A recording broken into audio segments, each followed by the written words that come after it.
اللہ نے ہمارے رسول پاک کو بڑی عظمتیں عطا فرمائی، اللہ نے بڑی شانیں عطا فرمائی، اللہ تعالیٰ نے حضور کے ذکر کو بلند کیا، اللہ تعالیٰ نے نبی پاک علیہ السلام کو حوض کوثر عطا فرمایا، اللہ نے محبوب کو کل کائنات کے لیے نبی اور رحمت للعالمین بنایا، اللہ تعالیٰ نے نبی پاک علیہ السلام کو سب سے آخری نبی بنایا، اللہ تعالیٰ نے آپ کو تمام انسانیت کے لیے کرم کرنے والا، ہدایت کا پیغام دینے والا بنا کے بھیجا، اللہ تعالیٰ نے حضور کو گواہ بنایا، بشیر بنایا، نذیر بنایا، اور فرمایا وَلَسَوْفَ يُؤْتِيكَ رَبُّكَ فَتَرْضَىٰ، آپ کا رب آپ کی رضا چاہتا ہے۔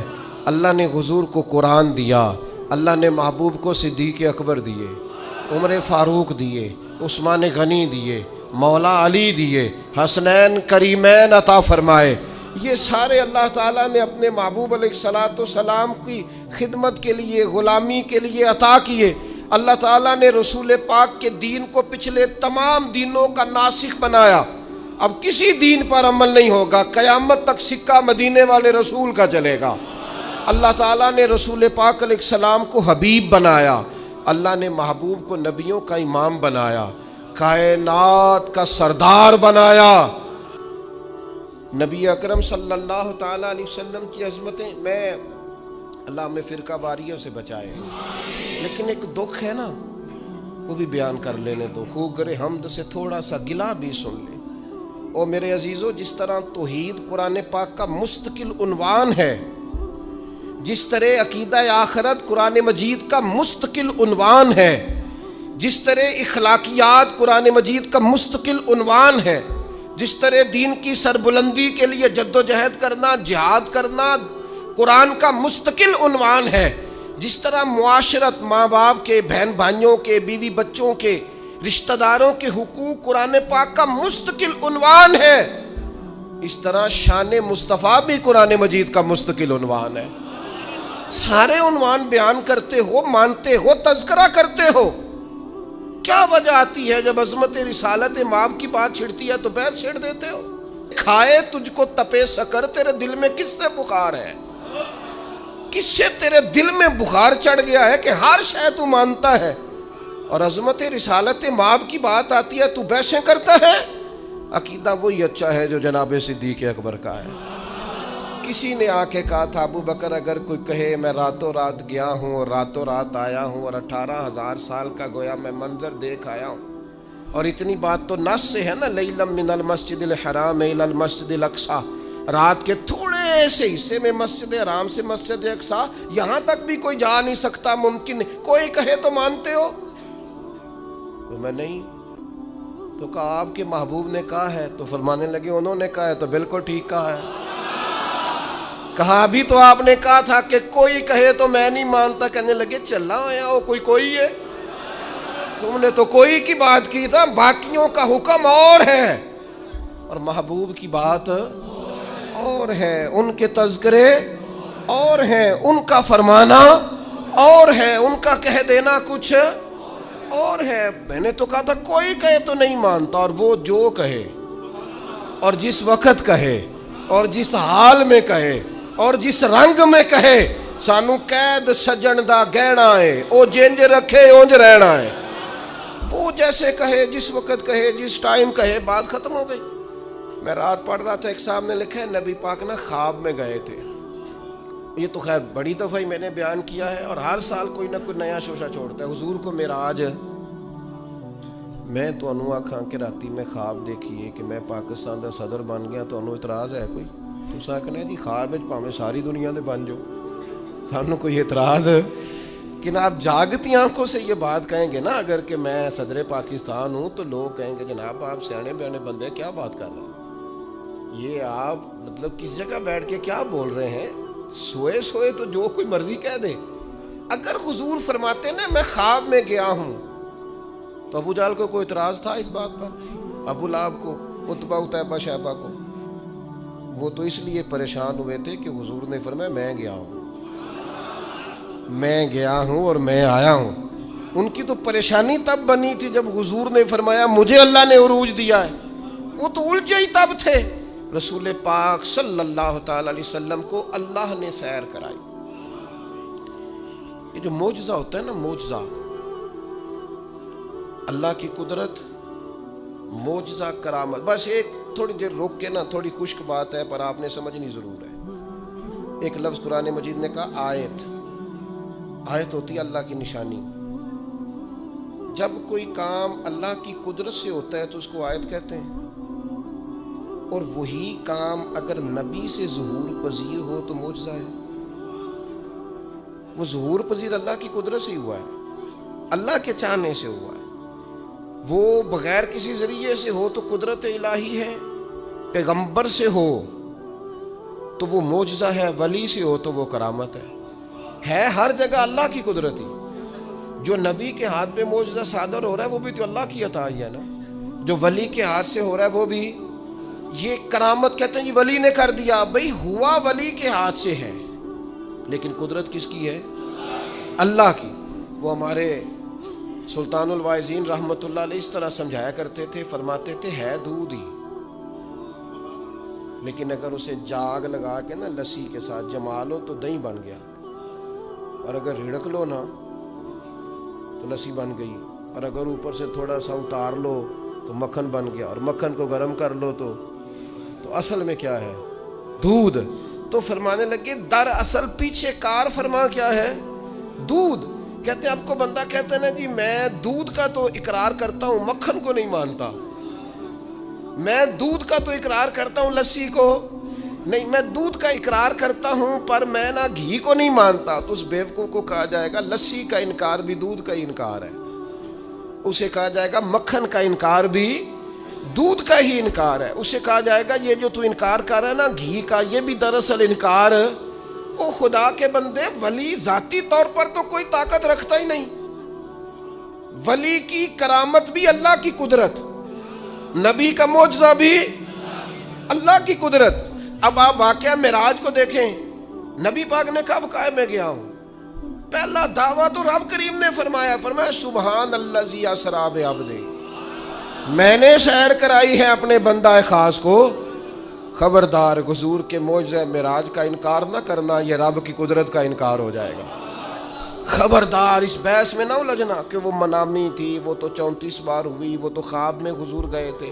وہ خدا کے بندے، خواب میں تو جانے محبوب کتنی بار گئے، لیکن یہ جو معراج ہے نا حضور کی، یہ معراج حضور جسم کے ساتھ، روح کے ساتھ گئے۔ اور پھر معراج کی حکمتیں لکھی ہیں علماء نے۔ نبی پاک علیہ الصلوۃ والسلام طائف گئے تو طائف والوں نے 10 دن حضور نے قیام کیا تو انہوں نے پتھر مارے، اور حضور واپس تشریف لائے، اور ایام وہ تھے کہ جناب ختیجہ بھی وصال کر گئی رضی اللہ تعالیٰ، حضور کے محبت کرنے والے چچا ابو طالب بھی انتقال کر گئے۔ دن غم کے، اور امت ہدایت پذیر نہیں ہو رہی، اس طرف نہیں آ رہی، یہ نبی پاک کے قلب اطہر پر بوجھ، اور حضور علیہ الصلوۃ والسلام ظاہری طور پر غم زدہ۔ تو حضور تو سب کر شفقت رکھنے والے ہیں، تو محبوب کس سے بات کریں؟ تو رب کریم نے حضرت جبریل کو بھیجا، فرمایا محبوب کو لے آئے نا۔ اس حالت میں جب کیفیات یہ تھیں تو اللہ نے اپنے محبوب کو معراج عطا فرمایا، اور رسول رحمت صلی اللہ تعالیٰ علیہ وسلم کو اللہ تعالیٰ نے اپنے حریم خاص میں بلایا، اور محبوب کریم علیہ السلام کو اللہ تعالیٰ نے وہ تسلی دی کہ اِنَّ فَتَحْنَا لَكَ فَتْحًا مُبِينًا۔ پھر دنیا نے دیکھا کہ پورے روبے زمین پر اللہ نے رسول پاک کے دین کو غلبہ عطا فرمایا۔ ایک حکمت تو یہ، دوسری حکمت یہ تھی کہ اللہ تعالیٰ نے نا نبی پاک کے غلاموں کو مقام دینے ہیں، جنت ملے گی، عروج ملے گا، درجات ملیں گے۔ اللہ فرماتے میں نے مومنوں کی جانوں کے بدلے ان کو جنت دے دی ہے، سودا کر لیا ہے۔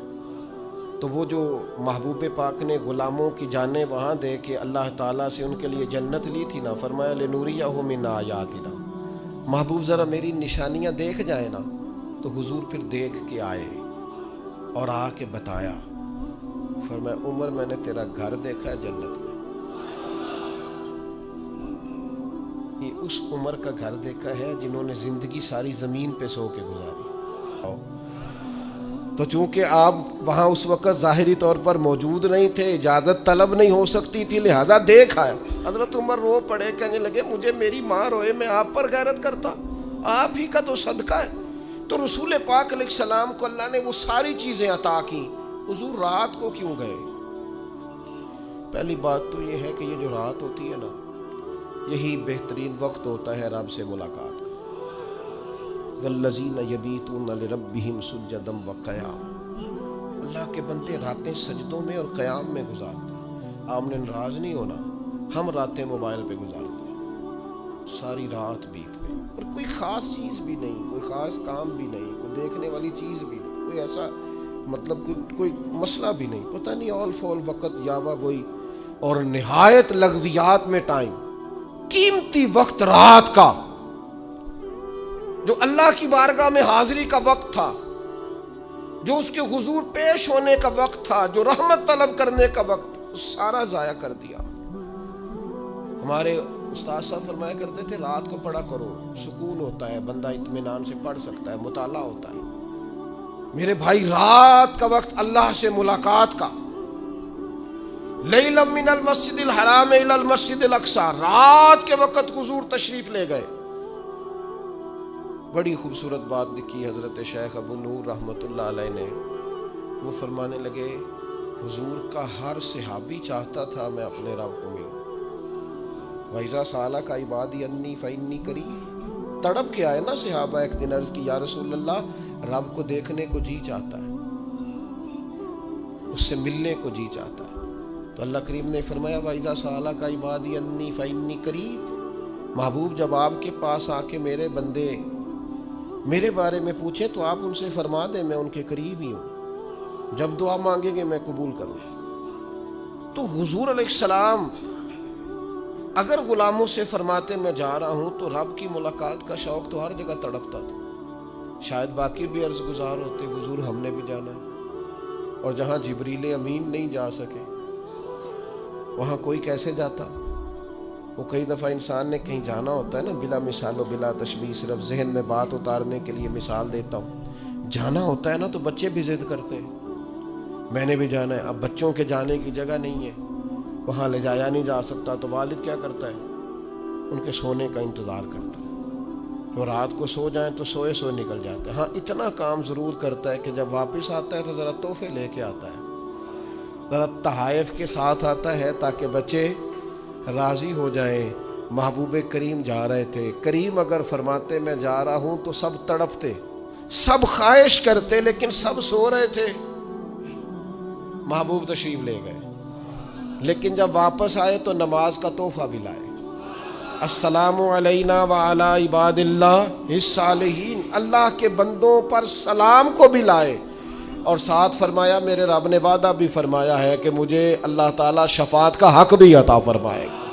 یہ سارے تحفے لے کر رسول پاک صلی اللہ علیہ وسلم واپس آئے۔ اللہ تعالیٰ نے جس زمانے میں بھی کسی نبی کو مبعوث فرمایا نا، زمانوں کے تقاضوں کے مطابق معجزے عطا فرمائے۔ آج ہمارا دینی لوگوں کا پتہ مسئلہ کیا ہے؟ ہم قوم کی زبان کو نہیں سمجھتے، لوگوں کے نظریات کو نہیں سمجھتے۔ رسول کریم صلی اللہ تعالیٰ علیہ وسلم کو اللہ تعالیٰ نے معراج عطا فرمائی، اس کی حکمتیں ہیں۔ نبی پاک صلی اللہ تعالیٰ علیہ وسلم مسجد اقصی میں تشریف لے گئے، رسول پاک نے نبیوں کی امامت کروائی، نماز اقصی میں تھا یہی سر، یا معانی ہو اول آخر، دست بستہ وہ سب پیچھے حاضر جو سلطنت پہلے کر گئے تھے۔ نبی کریم نے نبیوں کی امامت کرائی۔ ملت کے نوجوانوں میری بات ذرا زیادہ غور سے سننا، روب کا شکار نہ ہوا کرو، کبھی روب کا شکار نہ ہونا۔ فلاں آدمی بڑی گاڑی میں آیا ہے تو مجھ پر اس کا روب طاری ہو جائے، بہت بڑے پیسے لے کے آیا ہے تو روب طاری ہو جائے، وہ میں نے دیکھا ہے کہ فلاں کے میں علاقے میں گیا تھا سڑکیں بڑی پکی بنی ہوئی ہیں، روب، یہ روب سے نکل آؤ۔ جب روب طاری ہوتے ہیں تو سچ نہیں بولا جاتا، جب روب طاری ہوتے ہیں تو پھر انسان کی اپنی شخصیت ساری ضائع ہو جاتی۔ پھر آپ کا کوئی نظریہ نہیں، آپ کو تو جو کوئی کہے گا آپ وہ کر دیں گے، چونکہ آپ پر روب طاری ہوتا ہے۔ ہمارا مزاج ہے، پر تھوڑے پیسے کم ہیں ہمارے پاس، یا کسی کا خیال ہے کہ ہم کسی، خدا نہ خواستہ وہ کسی کا خیال ہے، ورنہ کوئی برادری چھوٹی بڑی نہیں ہوتی، کہ ہم کسی ایسے خاندان سے ہیں جو بظاہر چھوٹا قبیلہ، روب کا شکار ہوتے ہو۔ اس رسول کے ماننے والے لوگ روب کا شکار ہیں جو سب نبیوں کے آگے کھڑے ہو کے امامت فرما رہے ہیں۔ تمہارے حصے میں امامت آئی ہے، امامت تم نے امامت کرنی ہے، کنتم خیر امت اخرجت للناس، تم نے امام بننا ہے، اور تم چھوٹی چھوٹی باتیں کر رہے ہو، کمزور باتیں کر رہے ہو، ڈرے ڈرے محسوس ہو رہے ہو، تمہارا طرز زندگی سہما ہوا ہے۔ مسلمان جس ملک میں جاتا ہے کمزور بات کرتا ہے، جس جگہ کھڑا ہوتا ہے اپنے آپ کو مظلوم ثابت کرتا ہے، جہاں بات کرتا ہے تو وہ کوشش کرتا ہے میں قابل رحم بن کے بات کروں، جہاں بات کرتا ہے اس طرح کرتا ہے کہ میں جناب بڑا مجھے مدد کی حاجت ہے، میری مدد کریں۔ اقبال کہنے لگے بس 3 کام کر، لمبی نہیں، کوئی لمبی بحث نہیں، کوئی فلسفہ، صرف 3 کام کر، سبق پھر پڑھ صداقت کا، عدالت کا اور شجاعت کا۔ اس شعر کو بھی بعض لوگ غلط پڑھتے ہیں۔ صرف 3 چیزیں، سبق پھر پڑھ صداقت کا، عدالت کا، شجاعت کا، کوئی لمبی بات نہیں۔ ایک تو سچ بولا کر، سچائی کا سبق پڑھایا کر، اور دوسرا عدل کیا کر، اپنی ذات سے شروع کر، اپنے آپ کو قانون کے سامنے پیش کریں۔ آپ کوئی بھی ہیں قانون کے سامنے، کیا رسول پاک علیہ السلام سے بڑھ کر بھی کو بڑا عادل ہے؟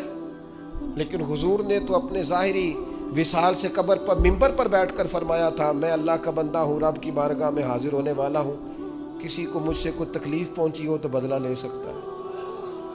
اگر حضور فرماتے ہیں تو کیسے بالا تر ہو گیا؟ اپنی ذات سے ہم انصاف کرنا چاہتے ہیں، پر دوسروں کے لیے اپنی ذات سے عدل شروع کریں، اپنی ذات سے۔ اور تیسرا فرمایا شجاعت کا، بزدلوں والی زندگی نہ گزارو۔ ساری زندگی اسی رٹے میں ہمارا وقت ضائع ہو جاتا ہے، لوگ کیا کہیں گے، لوگ کیا کہیں گے، لوگ کیا کہیں گے، لوگ کیا کہیں گے۔ ایک دوست مجھے پچھلے دن کہنے لگے وہ میرا دل تو بڑا کرتا ہے کہ اب نہ میں بعض چیزوں سے باہر نکل آؤں، پر لوگ کیا کہیں گے۔ تو میں نے ان سے کہا کہ اگر آپ نے یہ کام نہ کریں، آپ لوگوں کی بات مانیں، تو پھر لوگ آپ کو ولی مان جائیں گے۔ جو کام کسے بادشاہ جو بات بھی تھی ان کی، مطلب اگر آپ نہیں کرتے اور آپ وہی کرتے ہیں جو لوگوں کی رائے ہے، تو پھر ولی اللہ مانیں گے لوگ آپ کو؟ یہ آپ کہتے نہیں، پھر بھی نہیں مانیں گے۔ تو میں کہا پھر لوگوں کو چھاڑنا، رب رسول دی سو کیا بات کرتے ہیں آپ دلیر بنے، زندگی شجاعت والی۔ رسول پاک کا مزاج کیا تھا؟ حضرت انس بن مالک رضی اللہ تعالیٰ عنہ ارشاد فرماتے ہیں کہ ایک دن رات کو مدینہ منورہ میں شور کی آواز آئی کسی ایک جانب سے، تو سب لوگ اٹھے اور ایک دوسرے کو اٹھانے لگے، اٹھو اٹھو دیکھو کیا ہوا۔ فرماتے ہیں لوگ جمع ہو رہے تھے، نیزے لا رہے تھے، تلواریں نکال رہے تھے، ہم ابھی تیار ہو رہے تھے۔ اچانک نظر اٹھی تو اللہ کے رسول علیہ السلام گھوڑے پر بیٹھ کر جدھر ہم جانا چاہ رہے تھے نا، شور والی جگہ، حضور ادھر سے واپس آ رہے تھے، اور فرمانے لگے کوئی بات نہیں ڈرنے والی، میں دیکھ آیا ہوں جانور لڑ پڑے تھے آپس میں، اور نیزہ حضور کے دستے مبارک۔ اقبال کہتے کچھ نہ کر، تو کہتا ہے کہ پیسے آئیں گے تو میں امام بنوں گا، قیادت کروں گا، تو کہتا ہے میرے پاس بہت بڑا برادری ازم ہو تو آگے بڑھوں گا، نہیں، سبق پھر پڑھ صداقت کا، عدالت کا، شجاعت کا۔ فرمایا رب پتہ تیرے ساتھ کیا کرے گا، لیا جائے گا تجھ سے کام دنیا کی امامت کا، تو امام بنے گا دنیا کا، بس سچ بولنا، عدل کرنا، دلیر رہنا۔ یہ 3 خوبیاں آج پوری امت کو اس کی ضرورت ہے، اہلیان پاکستان کو ضرورت، ہمیں اور آپ کو ضرورت ہے، گھروں خاندانوں میں ضرورت ہے۔ سبق پھر پڑھ صداقت کا، عدالت کا، شجاعت کا، اور لیا جائے گا تجھ سے کام دنیا کی امامت کا۔ معراج بتاتا ہے کہ نبی پاک علیہ السلام نے ہمیں کہا ہے کہ میں قائد ہوں سارے نبیوں کا، اور تم قائد ہو ساری امتوں کے۔ اپنی زندگی میں اپنے مزاج کو بزدلانہ نہ بنائیں۔ یہ رو کے بات کرنا، ڈر کے بات کرنا، سہم کے بات کرنا، کمزور رہ کے بات کرنا، یہ کوئی طرز زندگی روئیں گے، رج کے روئیں گے پر رب رسول کی بارگاہ، باقی زندگی دلیرانہ گزاریں. اپنے متعین ہو گیا ہے یہ جو درجوں میں بلندی ہوتی ہے یہ مومنوں کی ہوتی ہے. یہ درجات میں بلندی صلحاء، اتقیاء، صوفیاء، شہداء اور انبیاء کی ہوتی ہے. یہ روحانی ترقی اور یہ معراج کی طرف جانا یہ اللہ تعالیٰ نے مومنوں کا مقدر رکھا ہے. جس طرح اپنے مال میں روز ترقی کی جد و جہد کرتے ہو نا، اور صرف 4 سے 6 مہینے پتہ چل جائے دکان میری ٹھیک نہیں چل رہی، نفع نہیں دے رہی تو بند کر دیتے، کہتے ہو میں اب نقصان میں جاؤں. اپنی روح پر غور کر، اپنے باطن پر توجہ دے. اگر تو خسارے میں جا رہا ہے تو واپس آ مصلی کی جانب. اگر تیرے باطن کے اندر میل کچیل جم گیا ہے تو کر سجدہ رج کے اپنے رب کو. اور اگر دل ڈھانڈا ہو گیا ہے تو پھر کوئی رات ڈھونڈ جس میں تو رو سکے اپنے مالک کے حضور. اگر روحانی طور پر سخت دن ہو گئے، خسارے میں چلے گئے، ترقی رک جائے گی، عروج ہو، تیری طبیعت میں عروج ہو. رسول پاک صلی اللہ تعالی علیہ وسلم نے حضرت حارثہ بن نعمان سے کہا تھا یہ ان کا باطنی عروج تھا اور یہ شان ہے ان کے غلاموں کی. کیف اصبحت یا حارثہ، حارثہ آج صبح کیسے کی؟ عرض کی حضور اس حال میں صبح کی کہ میں پکا مومن ہوں، میرا ایمان مضبوط ہے. حضور فرمانے لگے اس کی دلیل کیا ہے؟ عرض کی حضور دلیل یہ ہے کہ اگر میں زمین پہ کھڑے ہو کے آنکھ کھولوں تو میری آنکھ خدا کے عرش تک جاتی ہے. کہو تو راز حیات کہہ دوں، حقیقت کائنات کہہ دوں، وہ بات کہہ دوں جو پتھروں کے دلوں کو بھی پاش پاش کر دے. میں کامل مومن ہوں اور میری آنکھ اللہ کے عرش تک جاتی ہے. حضور میں دیکھ رہا ہوں جنتی جنت میں جا رہا ہے. یہ میرے ایمان نے مجھے لذت دی ہے، عروج دیا ہے، کمال دیا ہے. حضور فرمانے لگے نہیں، جو اللہ کے راز ہیں وہ راز میں ہی رہنے دے. میرے بھائی، مومن اس کا تو ایک وقار ہوتا ہے، اس کی تو ایک شان ہوتی. کیا کہا نبی پاک نے؟ الدعاء صلاح المومن، دعا مومن کا ہتھیار ہے، یہ کافر کے پاس نہیں ہوتا. تیرے پاس ہتھیار ہے، ایمان کی صورت میں تجھے اللہ کا قرب دیا گیا. بیٹھ مصلی پہ، مانگ اپنے رب سے. لیکن کیا کریں، اکبر الآبادی کہنے لگے مصیبت میں بھی اب یاد خدا ہم کو نہیں آتی. دعا منہ سے نہ نکلی، جیبوں سے عرضیاں نکلی. مختلف افسروں کو مختلف محکموں میں درخواستیں جمع کراتے ہو، رب کی بارگاہ میں آتے ہی نہیں. عروج تیرا تب پلے گا، تیری ترقی تب ہوگی جب پتہ چلے گا کہ تیرا قرب الہی کتنا ہے. میرے قبلہ عالم حضرت تاج الشریعہ رحمۃ اللہ علیہ کی ایک بات مجھے نہیں بھولتی. کسی نے کہا حضور فلاں مولانا بڑے معروف ہیں اور فلاں آدمی جو ہے ان کا بڑا مقام ہے اور فلاں کا بڑا نام ہے اور فلاں کا بڑا تذکرہ ہے. تو آپ فرمانے لگے دعا کرو اللہ کی بارگاہ میں مقام بنے، دعا کرو بارگاہ محبوب میں مقام بنے. دنیا میں تو مقام بنتے بھی ہیں اور مقام دیکھنا یہ ہے کہ اند اللہ کیا مقام ہے. اللہ تعالیٰ نے رسول پاک کو عروج عطا فرمایا. جم کے نہ بیٹھ جائیں، کام کریں، آگے بڑھیں، جد و جہد کریں. زندگی جو پانی چلتا رہتا ہے نا، اس میں کوئی ناپاکی گر بھی جائے نا تو چلتا پانی پاک ہوتا ہے، کیونکہ چل رہا ہے نا. جو لوگ کام کرتے رہتے ہیں وہ میری والدہ صاحبہ سے کبھی کو کہتا تھا نا آپ بیٹھ جائیں، آپ تو کہنے پتر میں نے کچھ کرم دے ہو جی میں بہ گئی تو پھر بہ گئی. جو لوگ بیٹھ جاتے ہیں وہ پھر کچھ کریں، جد و جہد کریں، آگے بڑھیں. عروج پانا ہے امت کو، اور سب کو کام کرنا، سب کو مل کے جد و جہد کرنی، سب کو مل کے آگے بڑھنا، سب کو کوشش کرنی. طلباء جب یہاں اٹھتے ہیں، بیٹھتے ہیں، آتے ہیں، جاتے ہیں، کھاتے ہیں، اور یہاں بچوں نے امتحان دیا رون کے میں دیکھتا تھا تو میں کہتا تھا یا اللہ یہ ہم سے ہی کام کرا لیا تو نے، ہم کہاں اور یہ خدمات کہاں. تو اگر اتنے سے بچے ہمارے جیسا کمزور آدمی لے کے چل سکتا ہے تعلیمی کاوش میں، تو میرا خیال ہے تھوڑی تھوڑی جد و جہد کریں، تھوڑی تھوڑی ہمت کریں کہ سارا دن بیٹھ کے جہالت کا رونا ہی رونا ہے کہ تعلیمی نظام ٹھیک نہیں. کوشش تو کریں. حضور نے ہمیں بتایا ہے کہ جد و جہد، ترقی. رسول پاک نے آخری خطبہ میں بھی یہ فرمایا تھا، فرمایا دین میں مکمل کر کے جا رہا ہوں لیکن بلغ عنی ولو آیا. تمہارے پاس اگر ایک آیت ہے تو اسے لے کے دنیا میں نکل جانا اور میرا پیغام آگے دینا. پھر نکلے حضرت بلال ملک شام آئے، میزبان تھے جناب ابو ایوب انصاری مدینے میں، لیکن وہ ترکی آئے۔ وہ کہاں کہاں صحابہ پہنچے، وہ نکل گئے، انہیں پتا تھا جنت البقیع میں دفن ہونے کی بڑی فضیلت ہے، لیکن حضور کا دین پھیلانے کی فضیلت اس سے بھی کہیں زیادہ ہے، لہذا وہ میدانوں میں نکلے۔ اپنی زندگی کو جامد نہ کریں، دو چار صحت کے بہانے بنا کر اور دو چار اور بہانے بنا کر جم نہ جائیں، بیٹھ نہ جائیں، آگے بڑھیں، جد و جہد کریں۔ حضور کا معراج ہمیں یہی سبق دیتا ہے۔ اللہ تعالیٰ سمجھنے کی توفیق عطا فرمائے۔